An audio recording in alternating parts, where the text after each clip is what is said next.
New FBI files may finally change what we know about the world's most famous hijacker. After 54 years of dead ends, false leads, and endless speculation, the mystery that has captivated America since 1971 might finally be solved.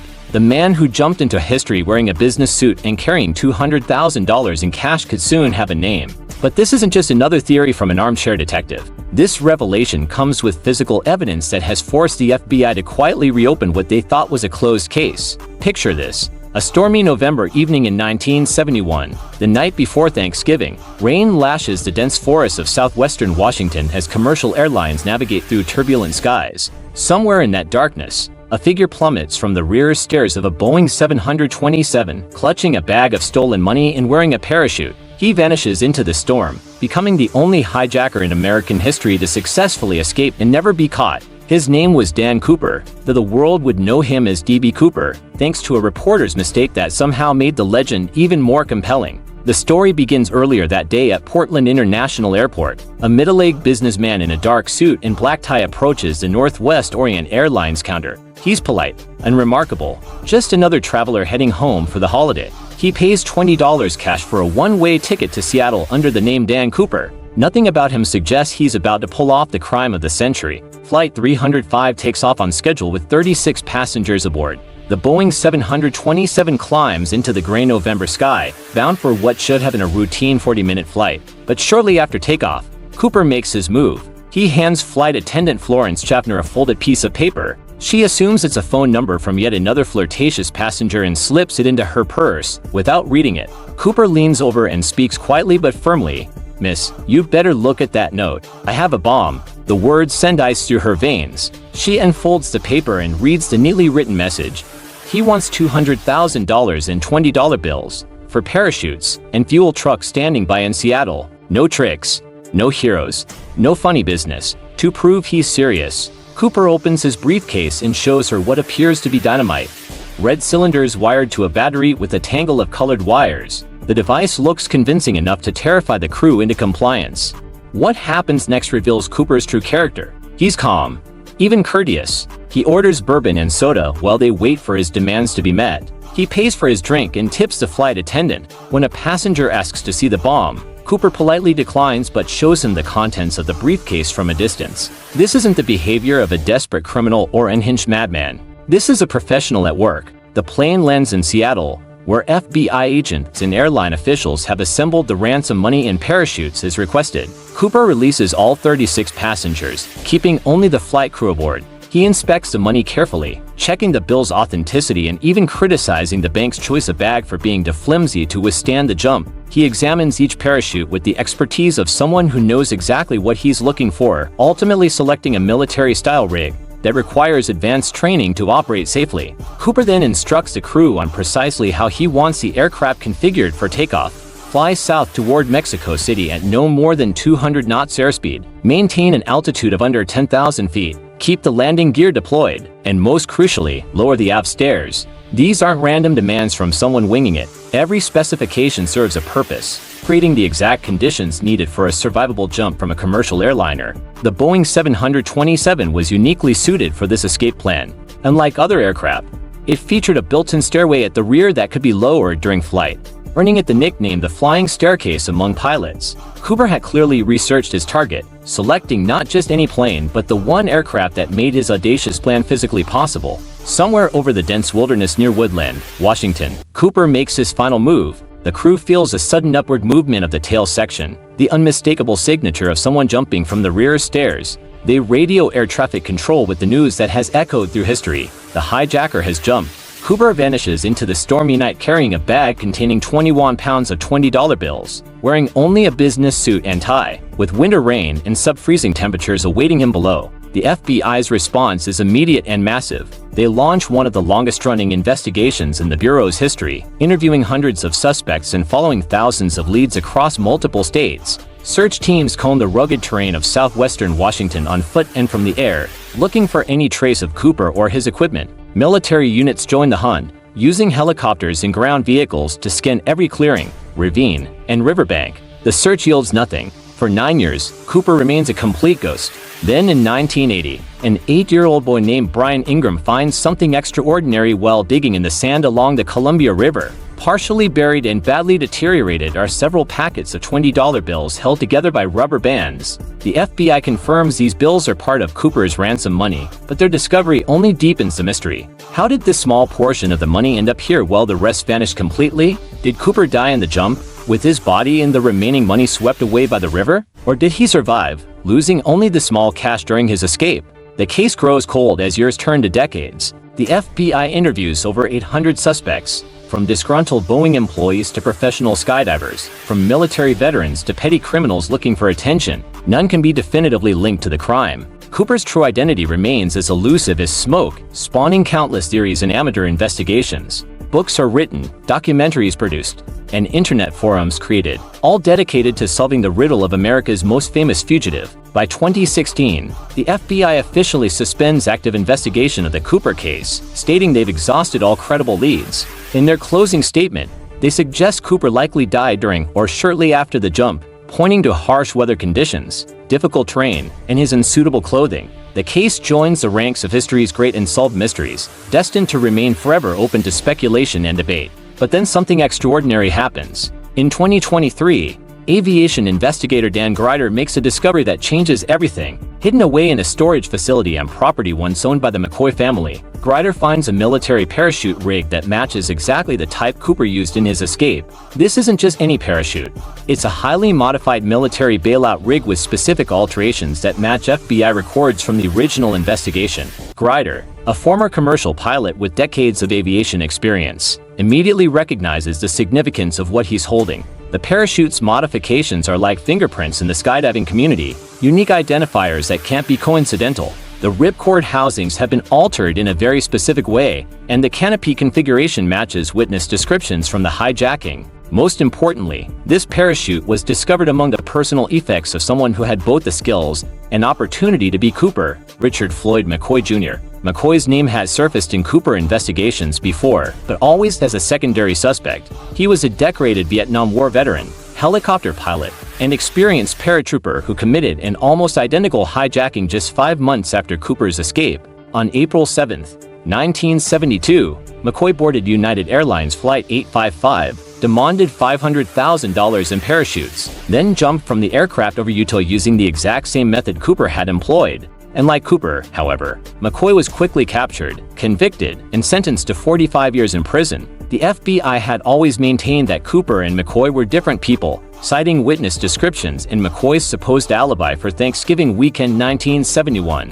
But Grider's discovery forces a complete reevaluation of that conclusion. The parachute found in McCoy's family storage wasn't just similar to Cooper's rig. According to Grider's analysis, it was the exact same type of equipment, modified in the exact same way, hidden away for over 50 years. What makes this evidence even more compelling is its provenance. The parachute wasn't found in some random location or evidence locker. It was carefully preserved among McCoy's most personal possessions, stored by his family alongside his military memorabilia and jump logs. This suggests the equipment had sentimental or historical value to someone who knew its true significance. Grider also discovered McCoy's detailed skydiving logs, which show 8 intensive practice jumps in the weeks leading up to November 1971, followed by a suspicious gap in activity. The logs resume again just before McCoy's documented April 1970 hijacking, suggesting he was deliberately training for both operations. This isn't the record of recreational skydiving. It's a training regimen designed to prepare for something specific and dangerous.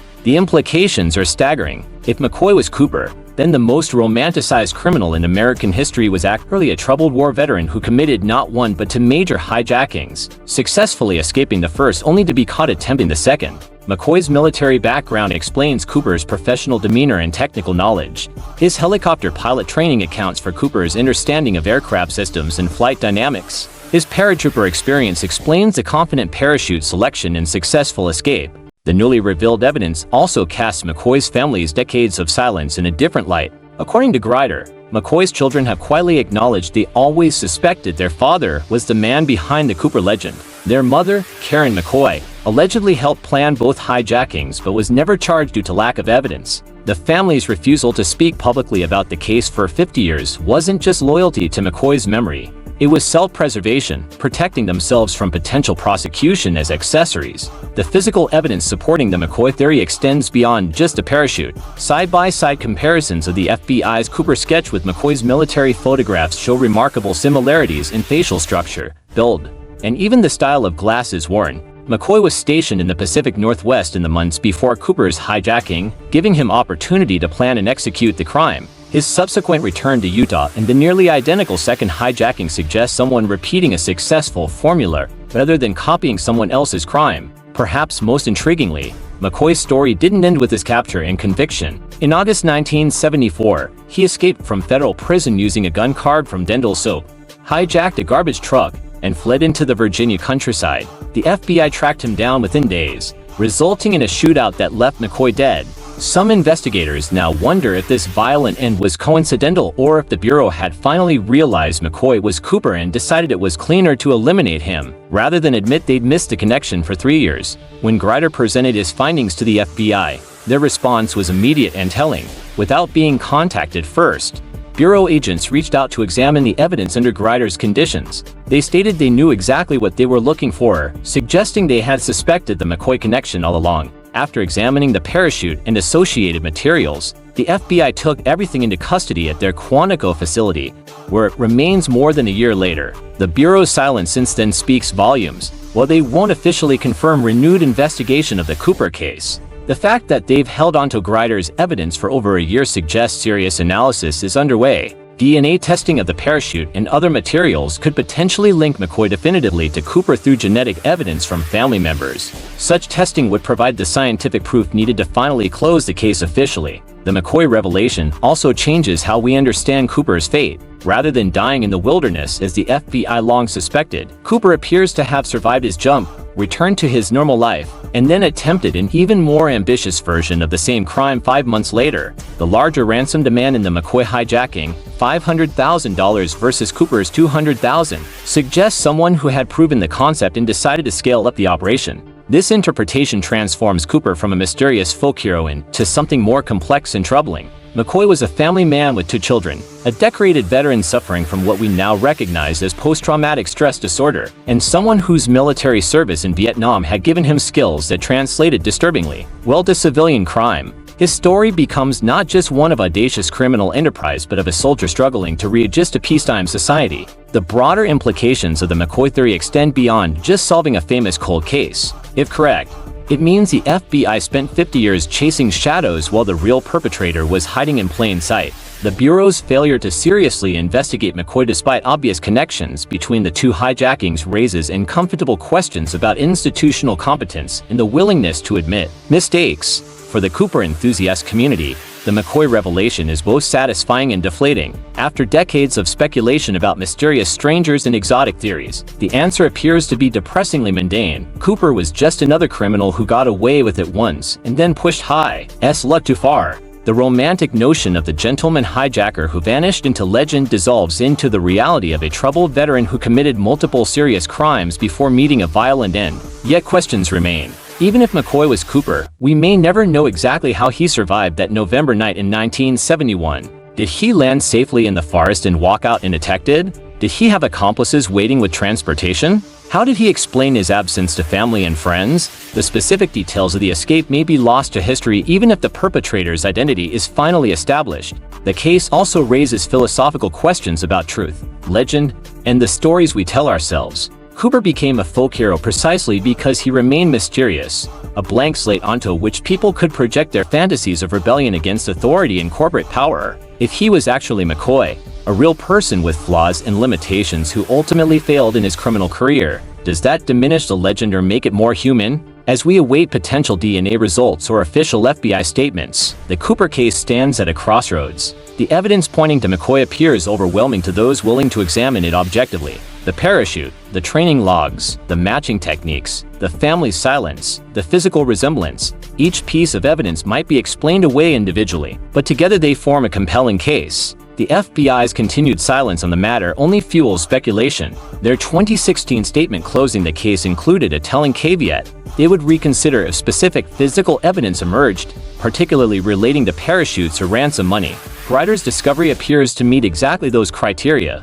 Yet the Bureau has made no public announcements about renewed investigation, whether through DNA analysis, family admissions, or eventual FBI disclosure. The truth about Cooper's identity seems closer than ever to being definitively established. The romance of the unsolved mystery may be ending, replaced by the satisfaction of a puzzle finally completed after half a century. But perhaps that's appropriate. Cooper's story was always as much about the investigation as the crime itself, about humanity's need to solve puzzles, uncover secrets, and impose order on chaos. The fact that the answer may have been hiding in a family storage unit all along doesn't diminish the achievement of those who refused to let the mystery die. If McCoy was indeed Cooper, then both men's stories become more complex and ultimately more human.